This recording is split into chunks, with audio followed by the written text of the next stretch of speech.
Survivor Specialist Phil Miller back. Episode 6 recap is live right now. First podcast after getting 1,000 subscribers. Had to throw that out right away. Thank you to everybody who subscribed to get us to this point. Thanks for putting up with our crappy internet all that time and actually caring about what we had to say for the last, 3 seasons? Something like that. We finally hit 1,000. That's cool. We feel cool. I feel better about myself. Yeah, it's great. Thank you so much. It actually happened during the end of the predictions episode. So everyone who was like, we mentioned it, we were at 999. So thanks to all the people who jumped on it. We went up to immediately after that. So that was cool. You should have subscribed earlier though, honestly, if you were waiting to be the 1,000 subscriber. But we still thank you. We still appreciate it. Tonight's episode was awesome. I am such a big fan of this episode. I think it's my favorite of the season so far. It was so much fun throughout. There's a lot of stuff to talk about. Let's just start with the vote. Did Adam make the right call? I think he did. I'd like to get your thoughts. It was definitely an interesting vote, though. It wasn't clear-cut which way he should go, and there's a lot of ways you could look at this. So what's your initial thought? Man, I don't think, normally you would scream MVP for the person who makes this move. Adam's in a tough spot because there's so many millennials left. And he doesn't know how the millennials on the other tribe are getting along with the Gen X people. So to vote out Figgy, there's now still 8 millennials left and only, 6 Gen X. Granted, he could flip it and it's 7-7, but he's got to be thinking whatever. Right. I was going to say, he is millennial. Yes, but whatever tribe loses next, he's probably thinking a Gen X is going home. You know what I'm saying? He's probably thinking, especially if Green goes, it's either going to be Brett or Sunday. And he's probably got to be thinking, somebody like David, who's a little bit weaker, is probably in trouble because he doesn't know David has an idol. So this is a nerve-wracking move, and he's putting a lot of faith in Jessica and Ken, who he barely knows. I ultimately think it's the right move because Figgy and Taylor, yes, they're only 2 votes, but they were never 2 votes for Adam. They were always going to be 2 votes against Adam. Jessica and Ken could be 2 votes for Adam because right now they don't really have a better option, especially if David starts aligning with Zeke and if Chris is aligning with Zeke. That could actually almost be an alliance of 6 at some point, the 3 from Takali and the 3 from Vanua. That could be an alliance of 6 at some point. But Taylor and Figgy were never, ever going to be in a real legit alliance with Adam that would go to the final 3. It would always be oh, yeah, we're final 6, and then goodbye, Adam. We're final 7, and then goodbye. They were never going to be final 3 with Adam. Yeah, I agree. I think it is the right move. And if you do look at the numbers like you said, it's essentially 7-7 if he considers himself a flipper or that he's now a Gen X. You also have to think, okay, CC went home, so that means a Gen X flipped over to the Millennials, or at least one of them did. He obviously doesn't know exactly how that happened, but he knows that Millennials and Gen X are working together on their other tribes and developing relationships. And so, especially even if looking at a challenge, you see Zeke and Chris maybe getting along closer than, Michelle and Chris, he can say, okay, maybe Zeke, my buddy Zeke, who I have over there, he's voting with, the Gen Xers. So there's a lot to look at, a lot to consider. I think having an idol is also something that helps, where if he gets to the merge and he suddenly feels that wow, all the millennials now hate me because I turned on Figgy, even though I really wasn't ever that close with Figgy. Let's say every millennial, including Zeke, turns on him. He has an idol. He can play his idol. A millennial goes home, and then the numbers shift back into his favor.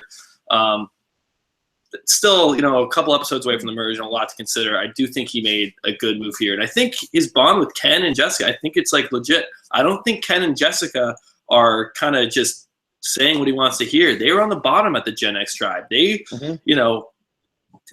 then with David, they were on the bottom. So they're sincere when they say, hey, Adam, let's take this to the end. And that's the thing. These are 3 people who just happen to align based on being on the bottom and being kind of treated crappy by their old tribe.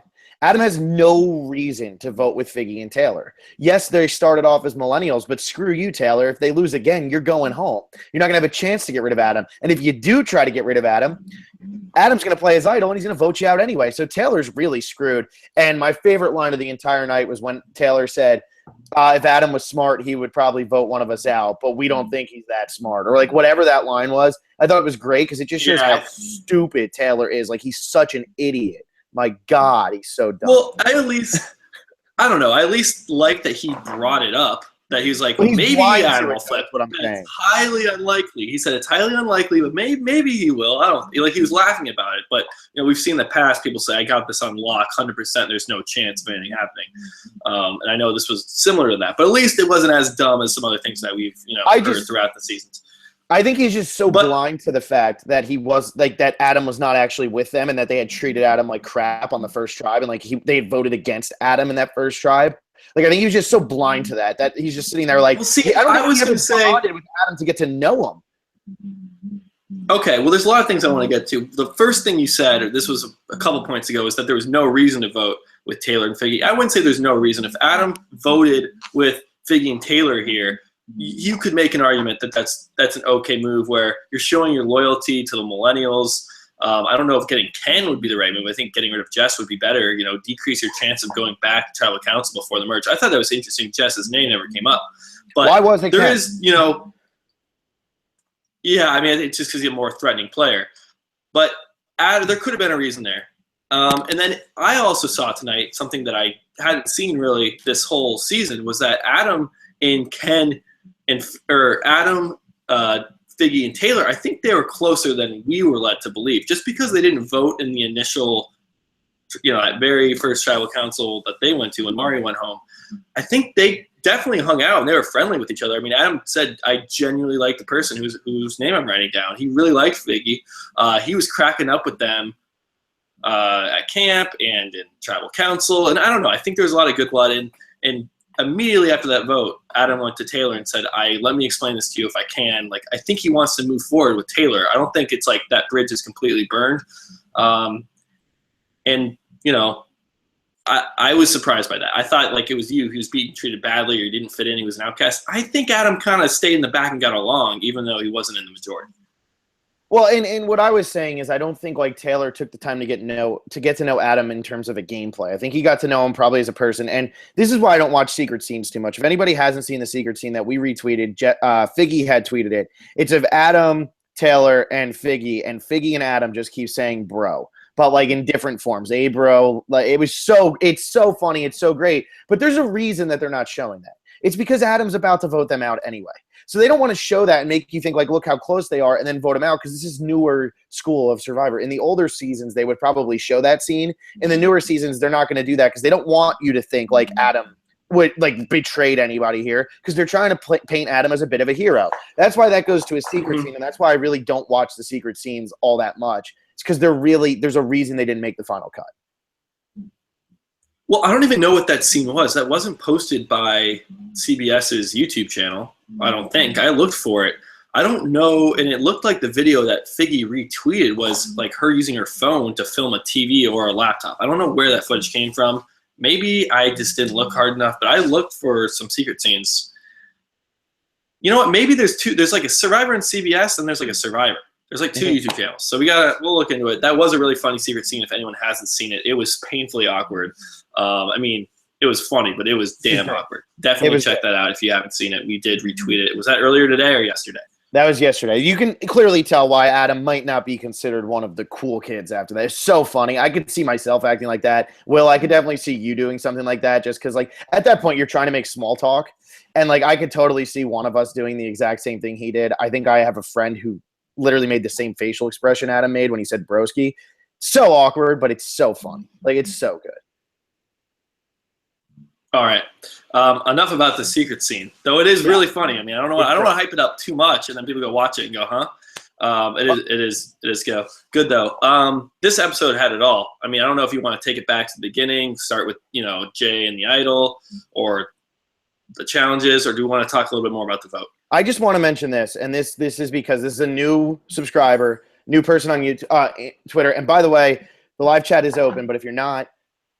If you want to comment in the live chat, do it. We're not going to read it. Comment on our predictions video, the last predictions video for episode 6. Comment there and we'll read those live. Anyway, what I want to say, this is a new person on Twitter who reached out to us, and thank you for the follow, all of that.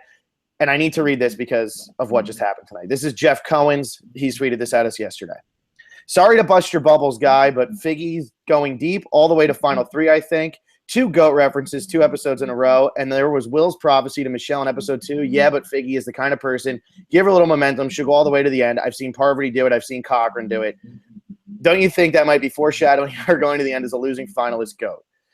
Jeff, just there goes Figgy.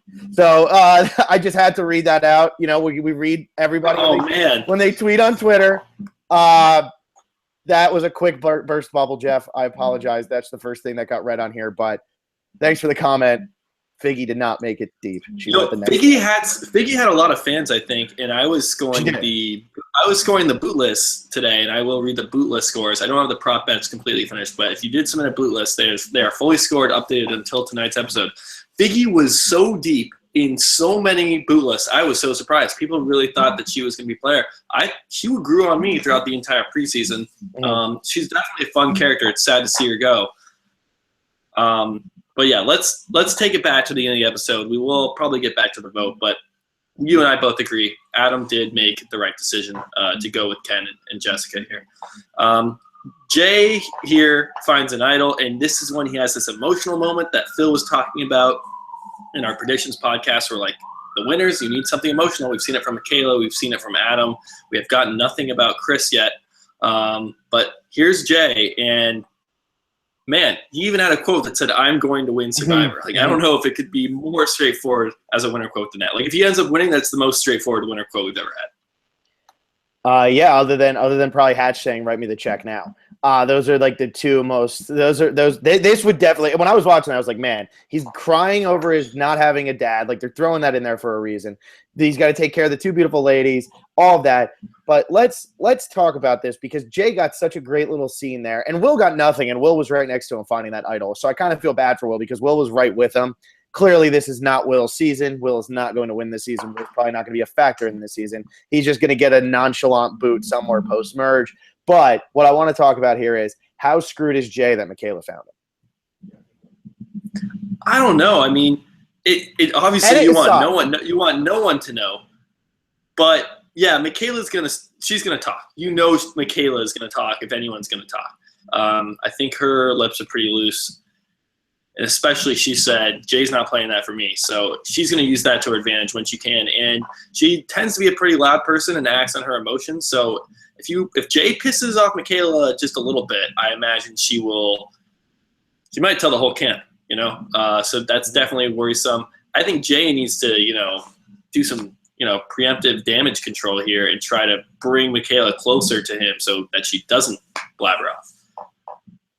Yeah, because this was really awkward. I mean, Jay says, "Will, be on the lookout." And then he looks, and Will forgot to keep on the lookout. Michaela's like, "Oh, what we got there?" It's like, "Oh, I found it on the ground." Sure you did, Jay. Sure you did. But yeah, we saw tonight during the immunity challenge, she's yelling at Hannah to shut up, like, just be quiet, don't move, shut up. She's abrasive. She's positive, but she's abrasive. And I know, like, a lot of people might be like, why is she bullying her like that? I just think this is her being her. I don't really look too much into it. But yeah, she's loud, and if there's going to be one person who's going to blab, it's going to be her. Yeah, she did say that this scene revealed a lot other than just that Jay found the idol. It was interesting that Jay asked Will to go with him to search. That shows they're closer than we thought. I didn't know they were that close. I thought Will was just kind of like hanging out. Jay and Will seem to be good friends. And then Michaela says that Jay is her ally, and that might just because they're both millennials. But maybe she does trust him a little bit. I'm not totally sure, but at least she's not like, Jay's my number one target, or I'm wary of Jay being a threat down the line. I mean, she did say the whole thing, Jay won't play it for her, but most people wouldn't play their idol for someone else. So it's not like they're at war with each other or anything. So I don't know. Lots of revealing stuff there. Michaela seems like she's just on board with the millennials. I know we're jumping around a little bit here, but after the immunity challenge, she's clapping for them, because she's clapping for Michelle and Zeke, because she even said, I want as many millennials as possible around. So she's doing that on purpose, trying to get as many millennials as possible onto her to deep into the game, and she's very apparent about it. And I loved her little line to Taylor where he's like, well, there's millennials over here too. She's like, yeah, but there's 3 of you and 2 of them. If you can't figure that out, you all deserve to go home. And I thought that was phenomenal, because guess what? Exactly. I don't think Michaela's mad at all at Adam for this, because I think she's just sitting there like, well, you deserve to go home if you couldn't figure it out. Clearly they did something wrong. And I know Figgy definitely rubbed Michaela the wrong way a little bit. Yeah, I hear that, but I could also see Michaela having this millennial pride, being like, Adam, come on, like, why didn't you stick with him? Because she seemed pretty clear, like, this is, I mean, like you're saying, Millennials are sticking together. We're going to help this other tribe so that Millennial has, a less chance of going home. Let's take it to the reward challenge. I thought both challenges were awesome tonight. Well, yeah, I thought they were good challenges. The blindfold wasn't too dangerous or anything. There was no, lever, no box hit someone in the head. So that was good to see. David going off by himself was hilarious. Michelle yelling at the top of her lungs. Chris coming in and yelling for Michelle. I thought that was awesome. This whole challenge was great. Figgy ends up in tears. What do you got on the challenge? This was a bad night for Figgy. This was just a bad night all around. She got the big lead, and then she messed up the puzzle. My favorite part of the challenge was when Ken was spinning with the thing, and he was covering himself as he's walking around, and then he still hits himself on the pole, still completely just knocked himself on what he was trying to cover up. I thought that was hilarious because he kept walking around and he just kept running into the same obstacle. I thought that was pretty funny. Yeah, and he tripped over it, and he's like, I shouldn't be walking in a circle. I'm an old man. But I thought this was a really fun challenge. Great on Michelle to make the comeback because they were so far behind. David was so useless. Again, like David does. And I really don't think this is on Michelle because even when Chris was screaming, Chris was way louder than Michelle, and David still was not listening to Chris. Yeah, man, I'd love to be there because this happens every time there's a blindfold challenge. Someone is way off somewhere, and it's like, if you're lost, you should be doing one thing. Everything you should be doing is focused on hearing the person that's calling you, and it seems to never work. I don't know. These challenges look brutal, but it also be a lot of fun. Hannah we get to talk about Hannah. Passes out, I guess, has anxiety. We should not make fun of her because she told us that we can't make fun of her for not participating in the challenge and still falling down. So I don't think we will. I probably would have made some sort of joke, but now that she explained it with the whole Sunday thing, I think I get anxiety more than I ever have before. And it seems to be a thing that builds up inside you if you don't have a release for it. And I didn't really understand how it all worked. It seemed like she was freaking out about freaking out, and it was just like a cycle that just gradually – yeah, I mean, it was a panic attack. I'm not really too familiar. It was like Aubrey, yeah. As somebody, and I talked about this with the Aubrey one, as somebody who's had a couple of those, there is nothing worse than when you feel it coming on and you say to yourself, there's nothing wrong. Why can I not get this under control? Because that makes you actually be worse with it. And that's what was happening to Hannah because she was like, I know there's nothing wrong. And then you start worrying oh, God, what is everybody else going to think? And you're just constantly letting yourself drop and drop and drop until the point that Hannah was at. And she knew there was nothing wrong, and she knew exactly what was happening to her. It was just a matter of you have to let it pass, and there's nothing you can do at that point. And really, it does suck. I mean, yeah, she was sitting out, and that happens to her. But, hey, man, there's times where you just be laying in bed, and all of a sudden it just comes out of nowhere. So you can't really help them, and I feel for her. Yeah, I feel like I understand it now after 2 seasons in a row. Definitely am more well-versed in panic attacks. And so it's an educational show too, not just about strategy and challenges. So anything else on this reward challenge? No, God, that except maybe that reward. I would hate that reward because that would just hurt my stomach so bad, and I feel like I would die eating as much pie and crap as they did. Yeah, there was milk and iced tea. That sounded almost better than if I had to choose one of those. If you're, we're not out there. I'm sure they're starving, but a nice glass of iced tea. I don't know. Cookies and milk would be good too. I really like this tribe that won. I forget the names of tribes at this point. This is the original. Yeah, this is the original Millennials tribe, right? Mm-hmm. No. Yeah, it is. It is. So yeah, Chris, Zeke, Michelle, David. These 4 seem to be really getting along, and I'm really glad they did not go to tribal council this week. We said this in the prediction episode. It would have been really sad to see any of them go. Michelle did an awesome job at the challenge. Zeke's been great. Oh, we didn't touch on was Figgy's remark about being happy to see Michelle. That's a good point. And I didn't think it was all that bad. No. It seemed to get really harped on. I thought it was kind of overblown. Michelle and Figgy are great friends. Everyone probably knows that at this point. The tribes have been swapped. Everyone's sharing secrets. It should be no surprise to anybody. No, and not only that, they're on the same tribe. They're both attractive 24 to 26-year-old girls, whatever they are, their age. They're obviously going to get along in some way. That should not be shocking even a little bit. I don't think it was to anybody. I think they just need to play up some sort of storyline. But what was I going to say? God, you just Zeke now is he's gunning for Michelle. He's flipped the Gen Xers, I think. Adam doesn't know this, but if we're going to start, number counting as we get closer to the merge, I think Zeke is on the Gen X side. Well, and this is kind of what I was trying to point out with what happened with Taylor before. I don't think that Taylor, it's not that Taylor didn't get to know Adam as a person. He just didn't get to know Adam strategically. And Adam and Zeke are both playing this game to win this game. So, yeah, they'll be friends with Taylor and Figgy, but they want to win. And they know that going with Taylor and Figgy is never going to work because they will never strategize with them.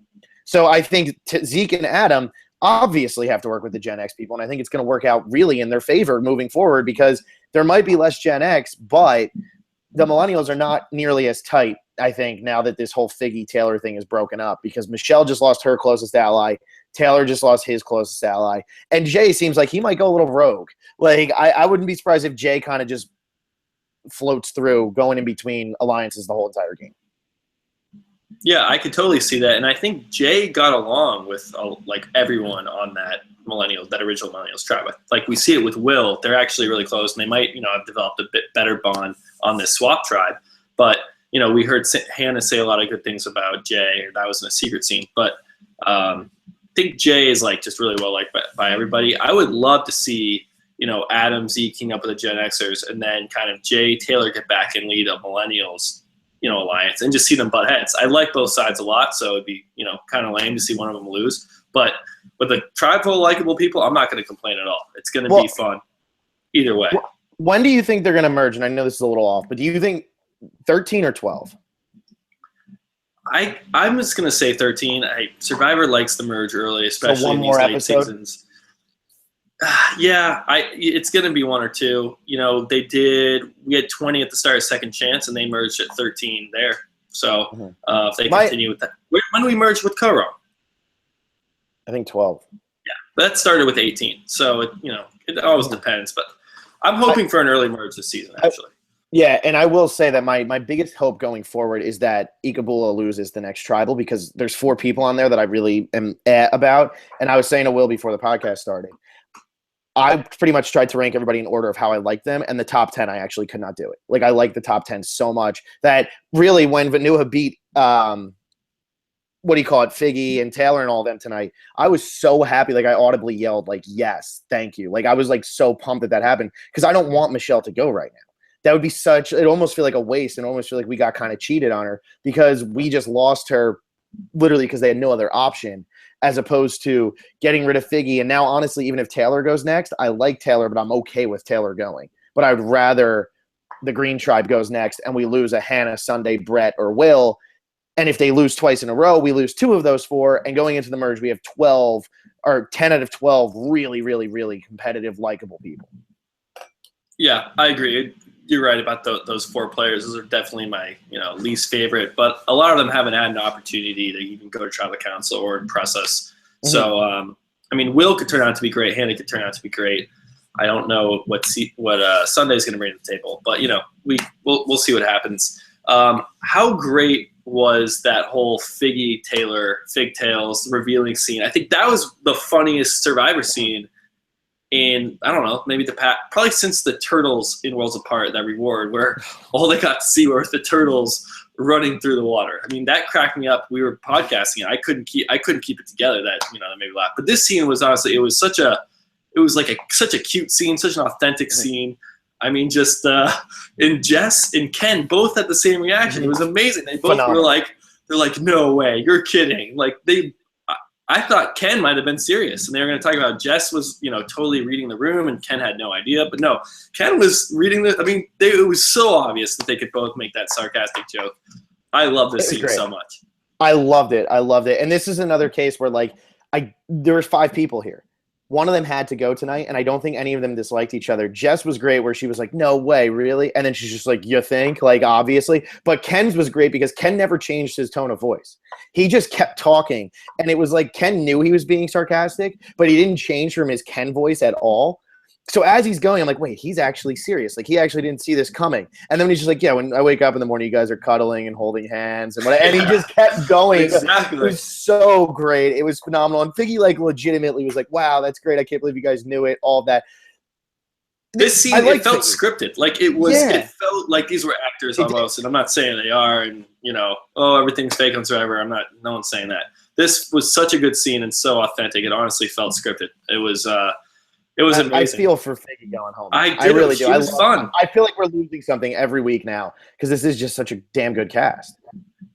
Yeah, and I mean, you could really see it when Jessica said to Figgy, "Oh, you're hilarious." Like they really, I think, like each other, even though they didn't vote together. Like there really There's was only a bond. one winner.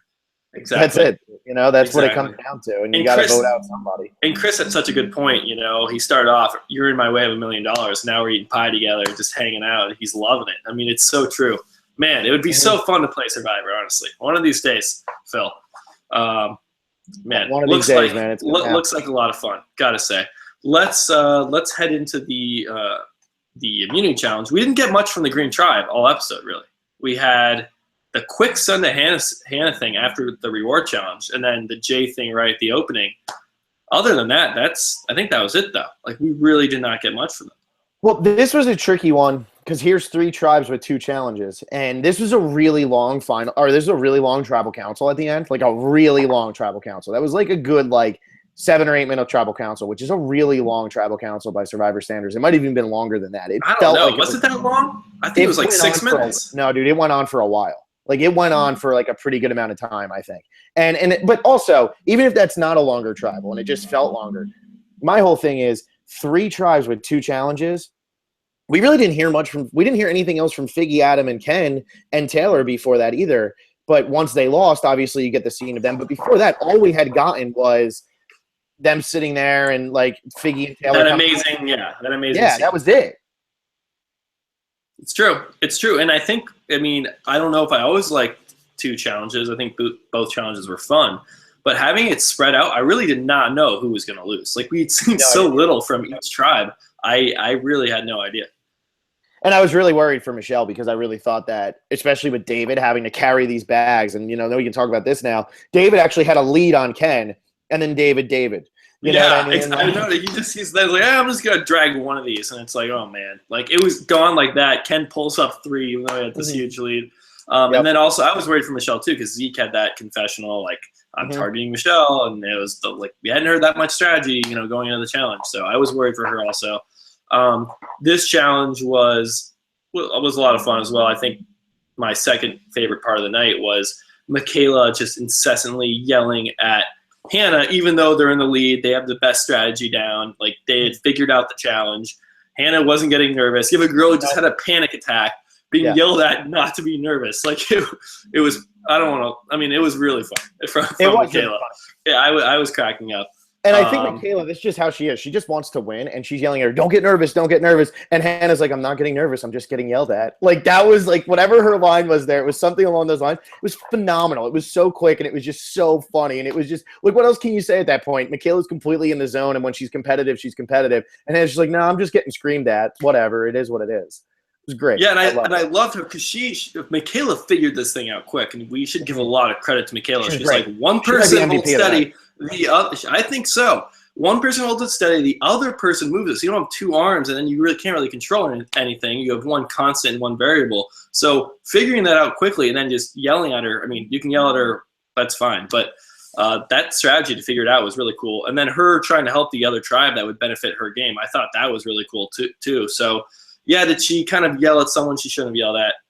Absolutely. But it provided good entertainment, and they won the darn challenge. Like, if you yell at someone the whole challenge and you lose and don't figure it out, that makes you look really bad. She might go home. But because she was in the right, she's like, no, like, I have this thing. It kind of makes up for any, hurt feelings. No, and the only thing I worry about for Michaela going forward, and maybe why I would drop her, I know I had her my second in like our 5-5-5 thing from the predictions. I had her as like my second favorite to win. The only reason I would probably drop her down a bit is because she does not know how to not speak her mind.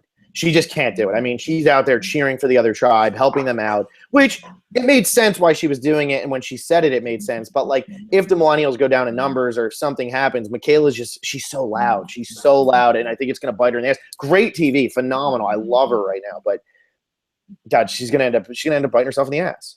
That confessional way back at the beginning of the episode where – they cut right to, and she jumped like this. Like, what you got there? Like, I jumped too. Yeah. I think I watched it twice, I think, in the second. I'm like, whoa, relax. Like, you're just going to jump through the TV screen. She's feisty. She is, and she's great. I love her. Huge Michaela fan right now. It's just like, And on a season like where a lot of the women are falling to the background or they're getting voted off. We've lost five out of the 6 first votes were women. And I mean, it is what it is. You can't do anything about it. But like, Michaela is by far, I think, the best personality out of all the women left. Michelle's probably the best game player. I now think Michelle could probably beat Michaela or has a better chance to win than Michaela because Michaela just might come across as too aggressive for all of these people on a pretty positive season right now. And Michelle, too, is playing just an awesome game. I mean, she's fitting in so well with these Gen Xers. And last week, Zeke got along so well. It seems like Michelle is right there. And, Michelle could have, came into that tribe, be like, you know what, I'm not friends with Zeke, and kind of try to go over the Gen Xers or be bitter about something. She's not with Figgy. She's not with Taylor. She's not with Jay. Like, kind of down in the dumps. No, she just gets along with everybody, working with Zeke, working with the Gen Xers. So a lot of credit goes to Michelle. Yeah, and in my book right now, the merge cannot come fast enough to keep these personalities around because I do not want, as you brought up in the predictions, I don't want a Panama where they vote off Dan just because they had to vote somebody off and they had no other choice. I don't want that to happen. I kind of want Green to. Yeah, Sally, dude, it was long sock Sally. Yeah. Like, really, it should have been like right now, I just hope Green loses the next one. We lose one of the kind of invisible people, which it's nothing against them because I do like all of them. It's all on the editing right now. They're getting nothing. So if they're not going to bring anything, get rid of them. And let's go into this merge with 9 or 10 legitimate contenders. And even if they're not contenders, at least they're going to bring a huge amount of entertainment to this post-merge.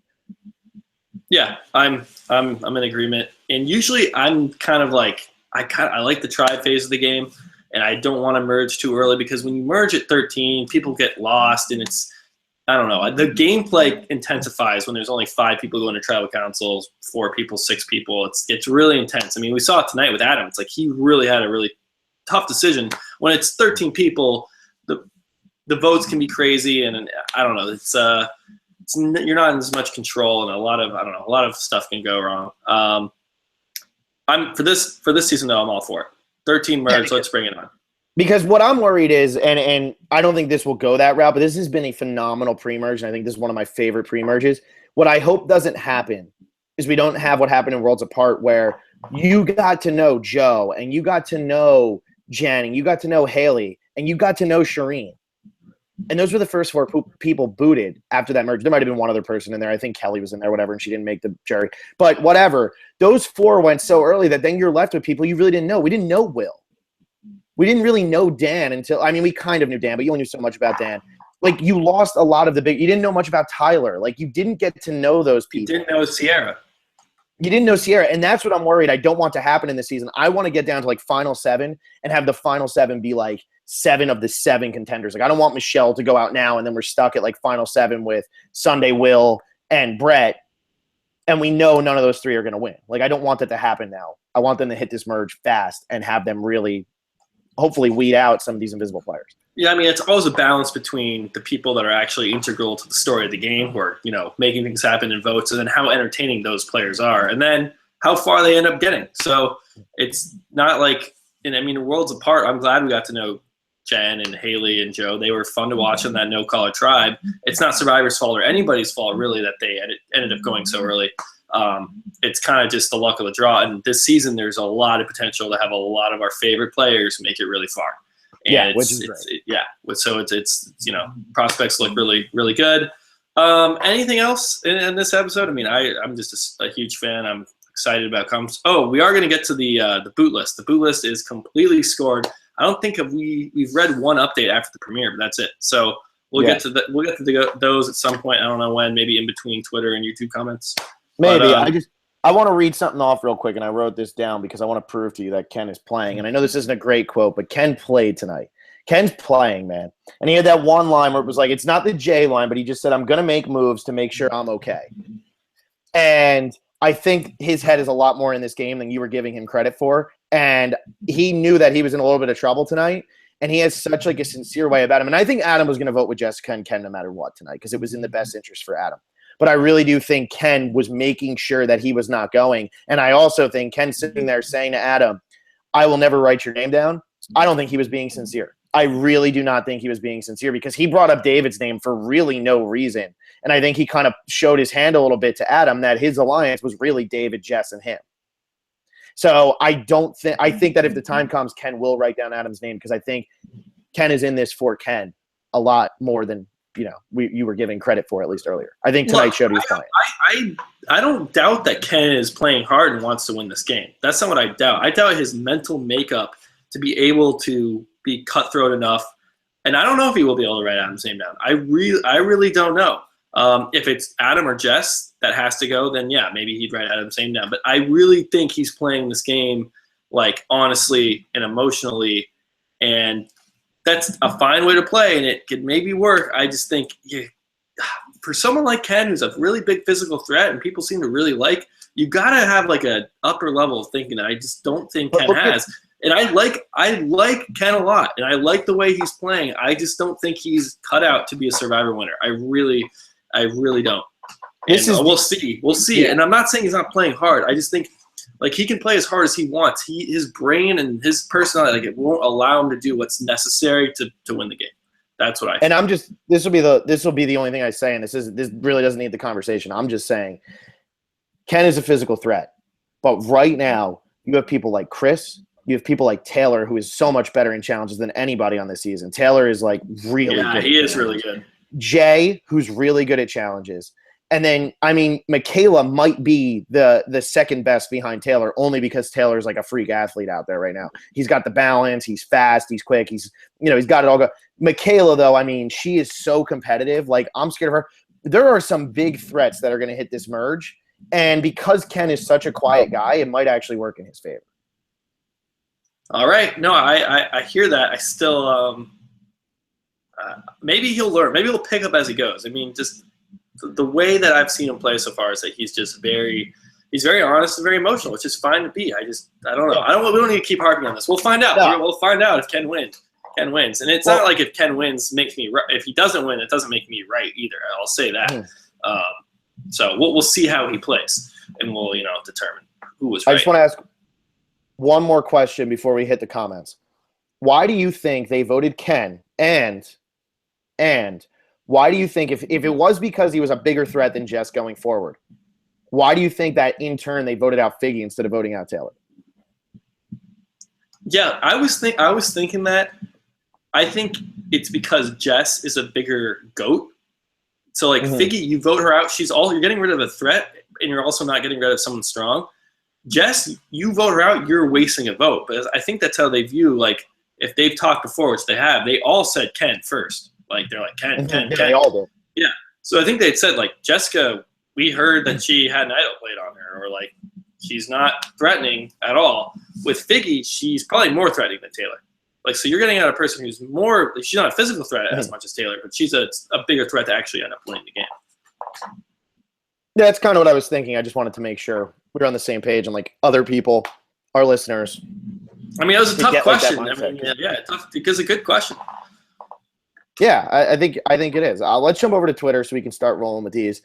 And Curtis, how did Jay know what to look for when looking for the idol? I don't think he knew. I just think he saw it and he was like, "Wait a second, that's not right." Yeah, like he's like, bamboo or whatever sticks. They're not usually painted green. Something's up. Yeah. And by the way, just because now we're doing the comments again, quick reminder again. Comment on the predictions and power rankings for episode 6, so we don't have to go through the live chat. We're not going through the live chat, yeah. The link to the video is in the description. If you want to comment live on YouTube, we'll read your comment. Yeah. All right, let's go here. Giovanni, is Jay getting the winners at it? Tonight sure seemed like it, but there's still like 5 or 6 people I think that really can win this game. Yeah, I mean, Adam had like a very, very similar, almost exactly the same scene, especially when you throw in Hannah coming up after he found it and Michaela coming right up. Obviously, Hannah didn't fully catch him and Michaela did, but very similar scenes. I don't think we can give one. The winners at it is so tough. I mean, we have we have contenders, and we went through. If you want to listen to our 5-5-5, it is in our predictions episode. We went through the 15 people remaining. Figgy was in the middle somewhere as like a contender, not a favorite. But definitely check it out if you want to hear more about editing or something. So Giovanni asks, if they're not going to merge next week, will they do a double elimination? Obviously, they have to do a double elimination eventually, and this is me talking now. When do you think we're actually going to see this double boot, double elimination episode? Because they're going to have to do one at some point. There's too many people left in the game. Yeah, it tends to happen shortly after they merge. I don't know, like 10 or 11. Like boots 11 and 10 or a predictable 9 and 10. boot.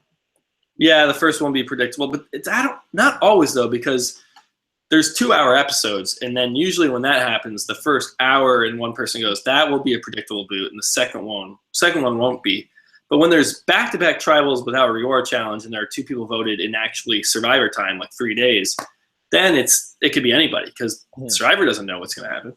So it depends on how they decide to do it. I'm for just more episodes. Like, instead of having a 13-episode, 14-episode season, make it 15, 16 episodes. Just toss an extra, hour of TV in, even if it. Or give us another 2-hour week. I mean, I know they've done that. That's what I mean. A 2-hour week. Yeah. Like, if you're going to do a 2-hour premiere that covers the first 3 days, do a 2-hour week in the middle where you do 2 boots over 3 days, but just split it into 2 hours. Air it, whenever. Maybe before Thanksgiving. That's a good point. All right, let's go to the next one. Let's see. Giovanni Oriana, if Taylor reaches the merge, will he and Figgy end up like Kat and Hayden and break up? Do you think – okay, and this is something we need to talk about. Is Jeff dropping the L-bomb at Tribal? Come on. How funny was that, dude? That whole – Jeff was just bragging, I think, about his, license to marry people. Yeah, I think that's all he wanted to get out there. I think that's what it was. And he's like, then he goes to the the editing room. Keep that in there. Keep that in there. That whole Tribal was hilarious. I love how Figgy said Survivor first. Just repeating Jeff's lines. The whole love thing. Yeah, Jeff was really digging there. It was funny though, and I mean, I feel like Taylor Taylor and Figgy, I think, reacted to it perfectly. But when Figgy said Survivor first, I think Taylor was like, "What? Wait, what? Huh?" Like Taylor, he got that hopeful, ooh, and Kem was like, I think Figgy wants him to confirm it. And this just shows here we are with 5 people sitting there. One of them is going home. Both sides, other than Adam. Adam knows he's not going, but the other 2 know that it could be either of them, and they're sitting there and they're joking around about this and just having a good time. And I think that really says a lot about how this is going right now and how much fun these characters are. I mean, yeah, Figgy cried afterwards, but during that time, it was kind of what are you going to do? Yeah, and that's why I like that whole scene with Figgy and, Figgy going up to both Jess and Ken. It just showed, because the way they reacted, they clearly liked Figgy and they liked Taylor too. And I think they were all really getting along. And it showed it wasn't just 2-2 and Adam in the middle. It really was a real tribe. So that's definitely good to see. Yeah. All right, let's see here. Steel Punch, goddammit, 0 for 2 in blindfold prop bet. First Monica, then Michelle. Hey, man, I'm right there with you. Didn't you do the same too? I did the exact same thing. Both of them made it to the blindfold challenge. One sat out. No, they were both callers, right? Wasn't Monica the caller, or did Monica sit out? I think Monica sat out. I think she sat out, and then Michelle's the caller. And why couldn't Chris have been the caller? Clearly his voice was much more booming than Michelle's. What in the world was going on? Yeah, I had Will for that, and another 3 points. Again, I went back-to-back 3 points in the prop bet. And I haven't scored the prop bets with tonight's episode. Only for us I did, because I didn't have time to finish it. And I'm beating you in the prop bet game. I'm beating you in the bootless game. So you are beating me in the bootless. Yeah, you're going to beat me in both of those. I got to really bank on this fantasy thing and the power rankings and eliminator. What's the power rankings? Where did we have Figgy? You had her in last. I had her at 14, so I'm beating you by 2 in the power rankings. I did update the fantasy game as well without MVP and LVP, obviously, because we got to do that. But I have 96. You have 81, and the Phantom Tribe is 53. I finally lost my first person tonight because I had Figgy. And the Eliminator Challenge, I had Ken. So I was really, really, really close. I know you did. I was excited. Ken. Oh, my God. I thought for sure Jessica would be the other target. So when you said Jessica, I was like, oh, good. I got this in the bag. Maybe Jessica goes. When they started throwing Ken's name around and how they really played up that it could be him, they really dragged that out. I never thought Ken was going, just because it's all the whole editing. They did a pretty good job, though, of making you believe that Ken could go because of the way they played up the Millennials thing. And Michaela's like, we just want to keep as many Millennials. And then Adam even being like, look, if I do this, the Millennials could pick me off. They did a pretty good job of building it up. They did.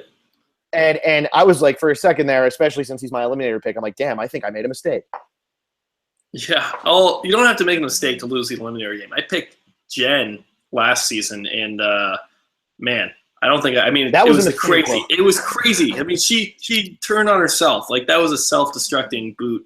At week 2 of Korong. So yeah, anything can happen in the Eliminator, as we know. All right, let's keep it rolling. Oh, and Curtis, how do you go ahead? MVP and LVP. We got to nominate.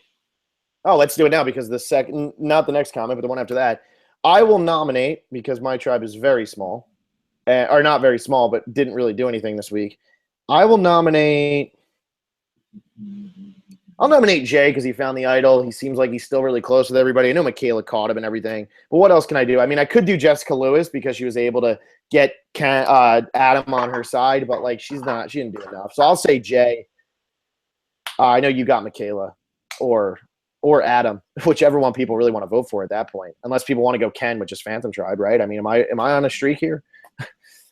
Yeah, I mean, I don't know if I would give it to Adam just for landing in a swing vote position because of a tribe swap. Like, he didn't really earn that. Do I think he made the right move? Yeah. So you could vote for Adam if you really feel like that was a really good move and it would have been easy for him to vote with the Millennials. But I think I like Michaela here. Just she owned it at both challenges, I think. And she caught Jay with the idol. That's good for her game. Yeah. And I would say LVP is probably either Taylor, David, or Will. And I've had panic attacks, so I'm not making fun of Hannah. But God, she sat out a challenge and really, I mean, that draws attention to you. And anytime you draw attention to yourself in a negative way, it's bad. But just throwing it out there, that would be pretty brutal if our listeners voted Hannah LVP for having a panic attack. I mean, you can feel free to do it. And I think there are some. Yeah. There's an argument to be made. I would probably say Taylor. Taylor probably because but he's kind of but it's like, what do you expect of Taylor at this point? I guess that's why he should be MVP. But I wasn't expecting anything else really. Yeah, she was very Taylor was very just Taylor this episode. He didn't do anything LVP worthy because he did everything Taylor's done all season long. Tails being tails.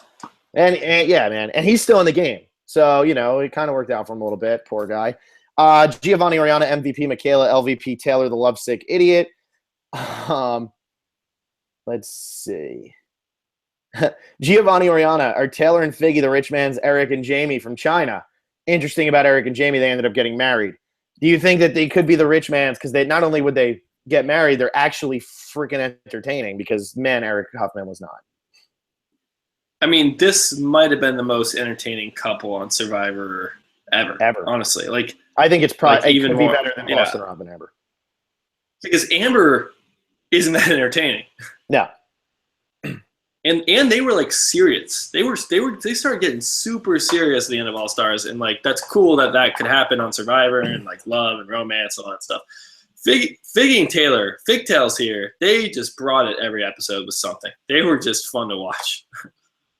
Yeah, and I thought it was a good point that Jeff was it Jeff who actually said it, or was it somebody else? Maybe whatever it was. It was look, when Figgy was we're just 2 votes. I love that argument. Yeah, I love it. Great. But the whole thing is, and I think Jeff or Adam pointed this out, and it's the best way to point that out. Ken and Jessica aren't romantically involved, so they could easily vote for each other at one point. The odds of Taylor and Figgy voting for each other when they're out there making out are 0. They are 0. Jess and Ken could easily vote for each other if it comes down to it because they don't have they could piss each other off. Taylor and Figgy aren't going to piss each other off because when you're out there and you have that type of relationship, you're not going to piss each other off.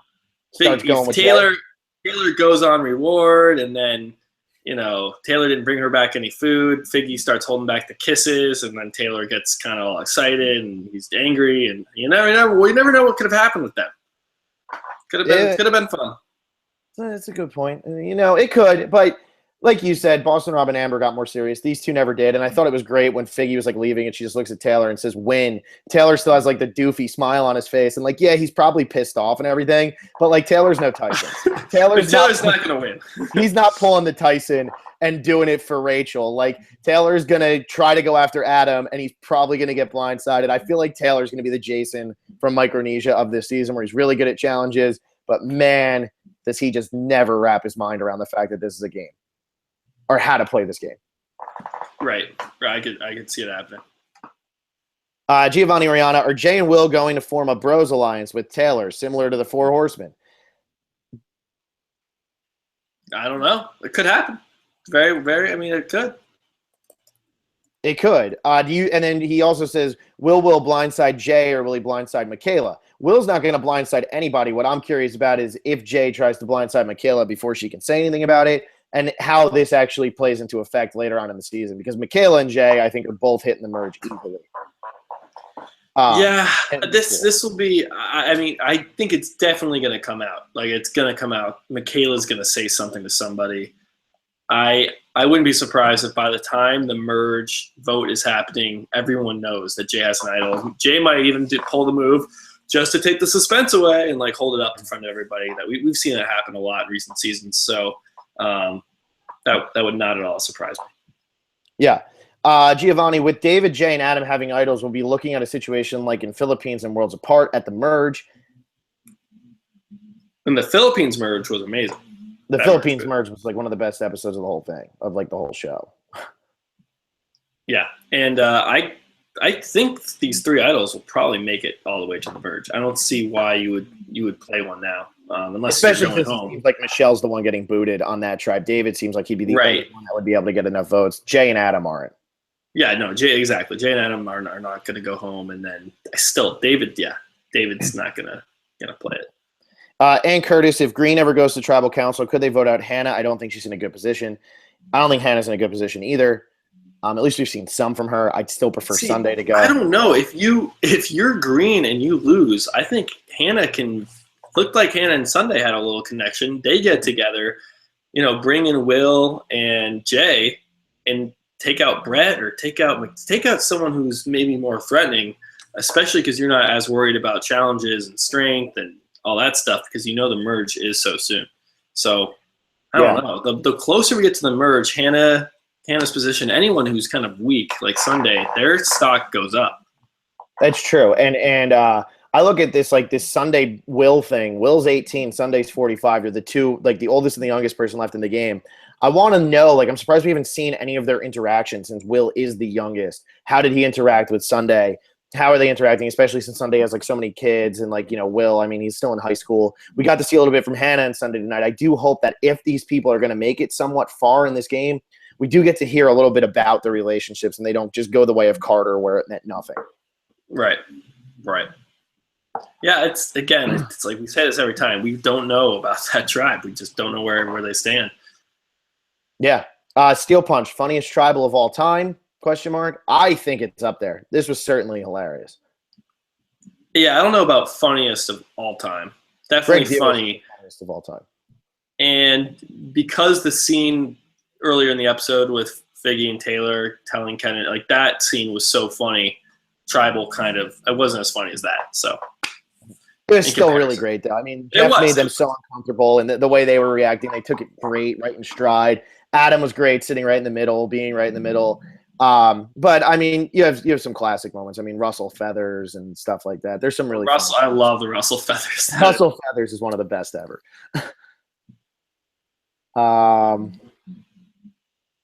Let's see here. Steel Punch MVP is tough, but I'll go with Jay because he found the idol, but people know. LVP Taylor losing a loved one sucks. Sure does, man. Sure does. Giovanni, could you imagine if Boston Rob and Amber, Coach and Jerry do what Figgy and Taylor did and just state the obvious? And this was like a thing. I think Boston Rob and Amber kind of did.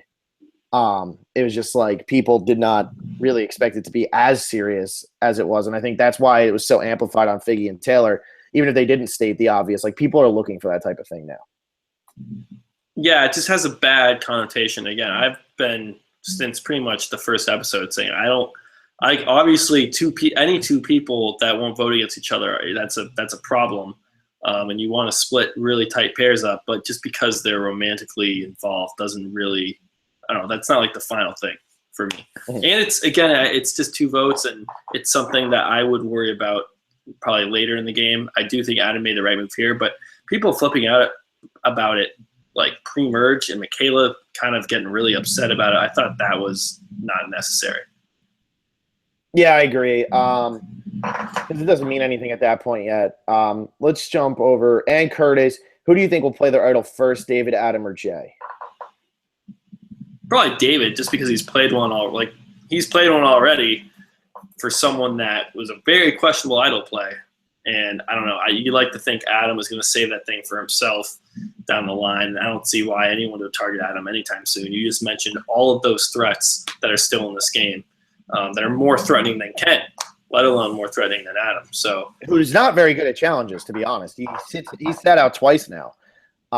That's a good. I love it. I love the move. I honestly, if I ever went on Survivor, I would be playing like the exact same game as Adam. Like I would. I mean, I probably would have picked up Figgy instead of her going to Taylor. But yeah, because you're so smooth. Yeah, that probably would be the only. I mean, I'd have to turn her away, and it might create friction in the tribe because I don't want to be considered, in a couple. But she would have probably come to me. But other than that, playing a very similar game. You would have gotten her number and left. Yeah. Giovanni Oriana, is Zeke's middle finger going to be a more famous GIF than Maddie and Gabon? That was funny. Like Zeke was doing that totally lighthearted, but it was great. It won't be. There's no way. That's an all-time GIF. But Zeke was funny. There's a shot of Zeke in this episode during their reward where they're eating, and he just stares into blank space. It's 2 seconds long. If you rewind, I mean, it is so funny. There probably is already a GIF somewhere on the internet. I mean, it's just it's so brief. It's a second and a half. It is bizarre. He just kind of shuts down like a robot. It's very funny. Giovanni Oriano, we're running. I do know what you're talking about. I do. Giovanni Oriano, we're running low on women this season. Is this because the men watched Co wrong, or is it just a coincidence? Man, I think it's just a coincidence. Honestly, the 5 women who got voted out, aside from probably Figgy and Mari, maybe. I mean, Lucy, Rachel, they're not long for this game. Cece could have been long for the game, but she even said she only got a couple days notice, whereas everybody else had months to prepare. She did not get a lot of notice on this season, so she really didn't have a lot of time to prepare swimming and stuff. So I don't think she was in the right mindset. Big disadvantage coming in, and then Figgy going with that show match. The woman's almost always going to be the target first if it happens early and not post merge. Almost always going to be the target first. So really, Mari's the only one, and that was because of the women on the Millennial tribe more than anything. Yeah, I can't really. You go vote by vote like you just did, and it's nothing crazy. I don't think there's any misogyny or sexism going on. Of course there might. Of course there might be some ingrained into the nature of keep your tribe strong, and men tend to be stronger physically. So that could be that's part of the game. So what are you gonna do? Ken almost went home tonight. It's true. Harold Rice, how does Figgy? All right, am I on this one? How does Figgy compare to other players such as Kim from Palau, and who was also in Showmats? Tyson, Rob C, Penner, and Terry. Oh, Kim from Palau wasn't a Showmats. That's a really fun Showmats to bring up because I don't think anybody remembers that one ever existed because Kim and Jeff are 2 of the most forgettable characters of all time. But this is Harold Rice's basic question. Who are you talking Kim and Jeff from Palau. You remember them? Nobody does. No, go on. Anyway, this is his typical question. Figgy was nowhere near as good as Tyson, Rob C, Penner, or Terry. Probably a little bit better than Kim from Palau. She kind of was a dud. Larry Miller, is Michelle in danger because of Zeke, David, and Chris next week? So pretty much, is Michelle in danger because of her tribe? Yes. She's completely in danger. Yep. Wow, Larry Miller with the jokes. Does Sunday have a kid named Garfield who hates Mondays? The jokes, man. The jokes. Giovanni, how funny was Michaela during the immunity challenge? She was great. I think she's good. Let me see. Giovanni, I had a feeling that Figgy was going to go because she was suddenly on Periscope. I don't know what that means, but that does kind of suck for the West Coasters if some word gets out previously. From the East Coasters. Don't check social media once that stuff. I log out of everything. Yeah, you gotta be. It happened to me once, and I've never had a problem with it again. I don't know. Giovanni Oriana, since Jeff can officiate a marriage, would you let him officiate your weddings? Absolutely, especially if he's going to start off. Especially if he's just going to walk in and be like, "I can officiate this marriage," the way he did to Figgy and Taylor. It seemed like his only goal tonight was to let America know that he can officiate marriages. I mean, eloping and having it be that spontaneous is probably the only way. get married anyway. So that's probably the way I'll have to go. Mm-hmm. And Jeff Probst is going to have to be there. I mean, it's just going to have to happen. Mm-hmm. Corey Bananas, so disappointed nobody got hurt in the old blindfold challenge. But somebody still had to get checked by medical. It happens every blindfold challenge. Just another one. If Zeke and Adam go with the Gen X, won't they be on the bottom of that group? Or do you think they would be in an okay spot? I think they would be in a great spot because I think Jessica and Ken really respect Adam, and I think David and Zeke and Chris really respect Zeke. And I actually think that would turn into Chris would actually be in the worst position, and then it would be 3-on-2. But David seems like him and Zeke might – I mean, the preview looks like David and Zeke might actually be like kind of a power duo here. And if they are, Adam could always go over with them, and then the two bottom could be Jess and Ken. There's a lot of dynamic in that little group of 6, so I don't think so at all. Yeah, and there's just so much to happen. There's going to be idols. There's might be a double boot, and then if you get any power, then you can start, maybe consider pulling in Jay or Will, people that you were on the Millennials with earlier. So Zeke and Adam always will have, the Millennials, and that's probably a good reason to say, hey, we have so many Millennials left, and we can get numbers with Gen X. Man, I think that's a great spot to be in. A lot of people to work with. Yeah, I agree. Jimmy O'Connor, can Michaela last that much longer than a merge boot? She's still threatening in the challenges. I say 8th at best. I hope I'm wrong because I love Michaela, although Jay is probably my favorite right now. Yeah, Michaela's got the 6th through 10th boot vibe, at least for me, just because she is so aggressive and she is so loud and she is so competitive. It could bite her, but she could also go to the finale here easily. Yeah, I mean, at this point, I don't think people are looking at Michaela and saying, hey, I really need to get her out so I can win immunity. I think it's more if there's someone who can disrupt my game. She's just a disruptor. Like, she can have information and leak it to somebody. She can be annoying at camp. She can make people feel on edge. Just that she's an agitator, And you might say, hey, I could beat her if I sit next to her at Final Tribal Council, but she threatens my very chance of getting there. So I need to, get rid of her. Yeah. Could happen. Adam Heinrichs, this is fun. Did you know that Figgy got voted out on day 18? This means that 11 people get voted out in about 20 days. That's going to be quick, dude. They normally do 3-day cycles. That means we're looking at closer to 2-day cycles. Yeah, man. Maybe we'll have 2 double boot episodes. We might. And supposedly, from what I've heard, is nobody gets medevaced and nobody gets pulled. That's what I've heard. So if that's the case, they really are going to have to do double boots because they're not getting a gift like in second chances. Yeah, and it's still 39 days last I checked. Yeah, that's what I thought too. All right, man, let's jump over to – you want to read the because I'm going to go to YouTube. You want to read the boot list scores? Yeah, let's do that. Boot list scores. I'm going to read the top – I guess it's it's top 12 scores. There's ties at the bottom. So we have Trey Corby in first place with 13 points, which is it's unbelievable. It's an amazing boot list. That is unbelievable. Yeah. This is her, I think Trey's, is that a girl's name? Or is that, it's Trae. I'm not sure which. I don't know. This person, these are their first boots. Figgy, then Rachel, then Paul, then Lucy, then had Taylor, then had Cece. And then Mari a little bit lower, but Mari was only at 13. Mari got her 6 points. So that's very, very impressive. I'm reading everybody who's under 30.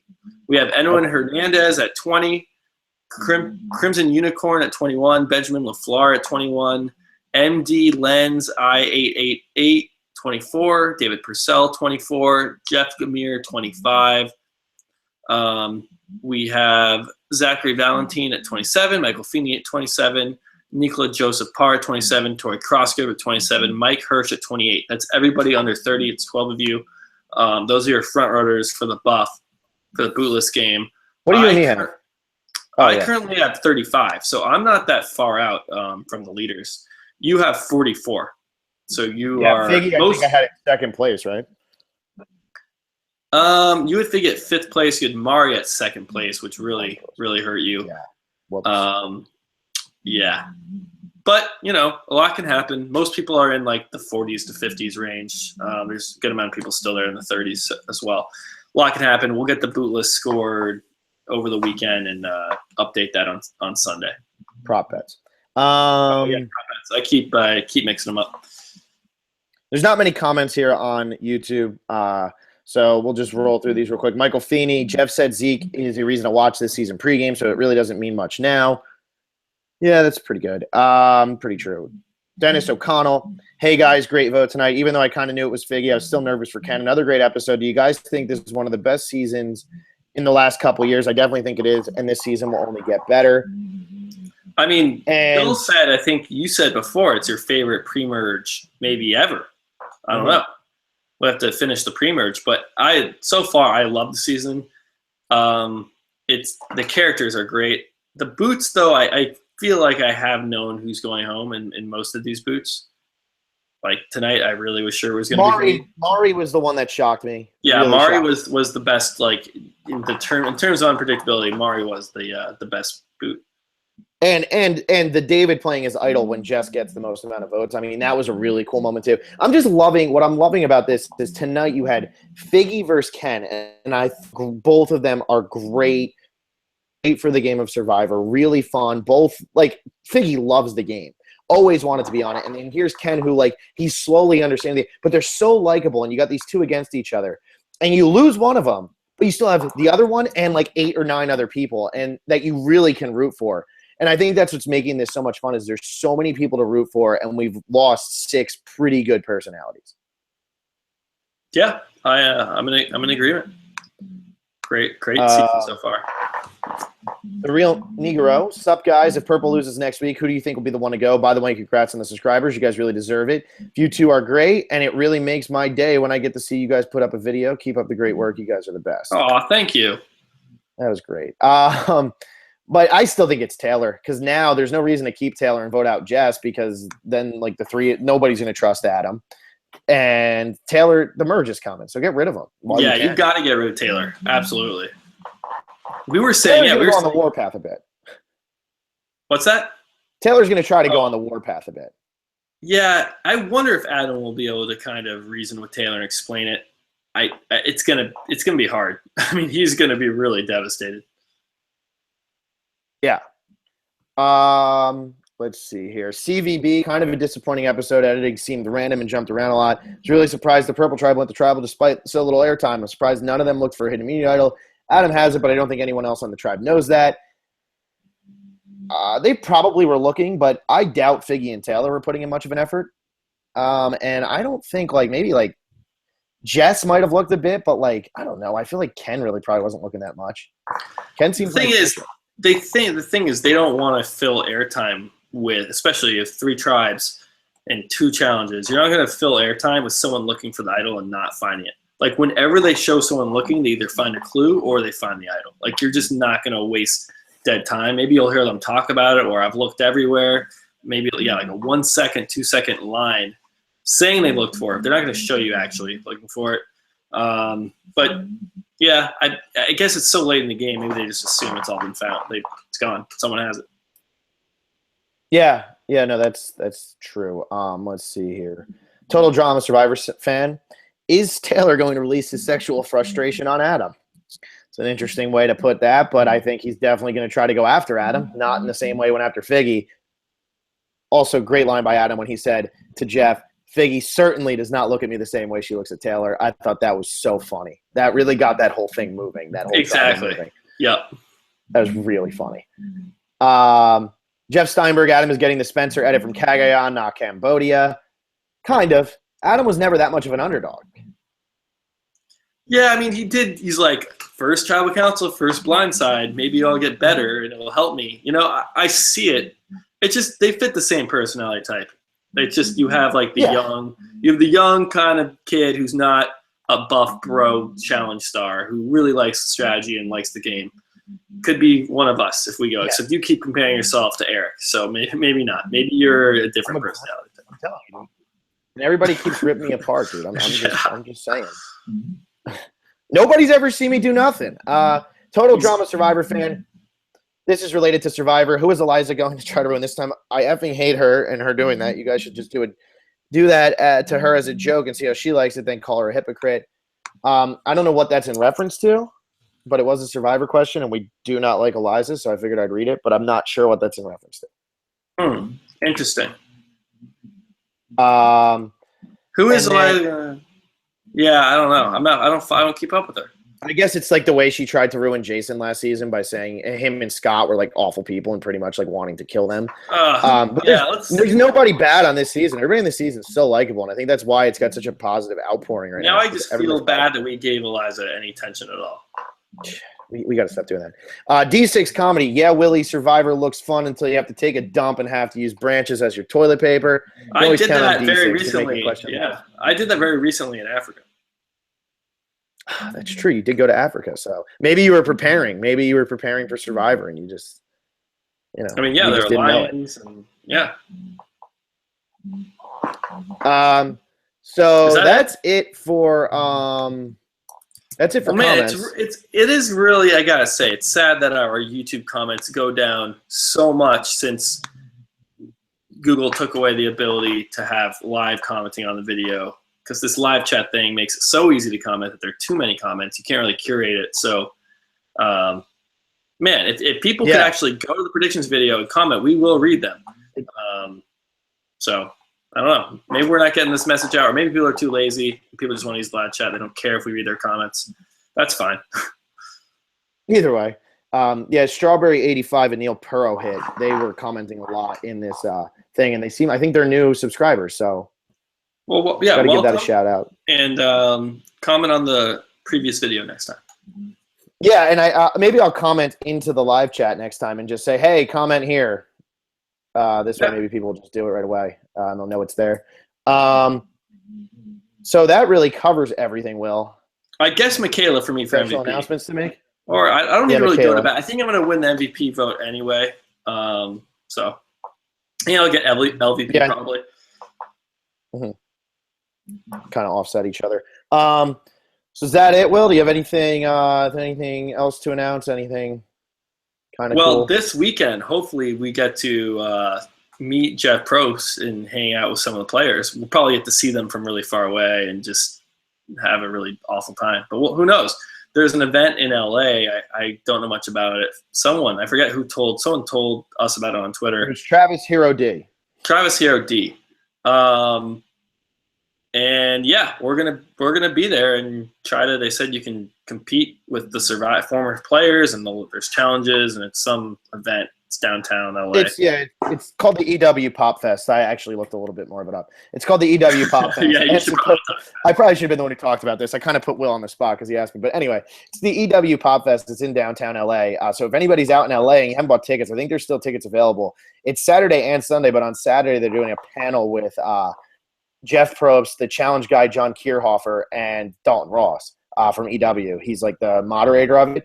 And supposedly like they're going to have like a bunch of like the challenges set up. And they said anybody who goes will get to at least compete in one. And I know on Saturday, like Rob Sesternino is going to be there. Ty's going to be there. Ozzy's going to be there. Mari's going to be there. Abby Maria is going to be there. And I think I'm forgetting one other person, but hey, Woo. I can remember more. Woo! God, I forgot Woo. Oh, no, and Natalie Tenorelli. I completely forgot about Natalie Tenorelli as well. So they're all going to be there. So it seems like it could be a pretty good time. I think that event starts at 2:15 on that Saturday. I think the whole thing starts at noon.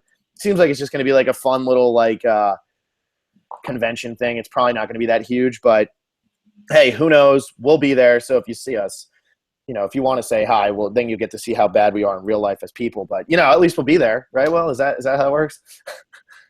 Yeah, no, we'll be there. And, yeah, definitely come say hi if you're there. No, definitely say hi to us. Yeah. That'd be really funny, actually.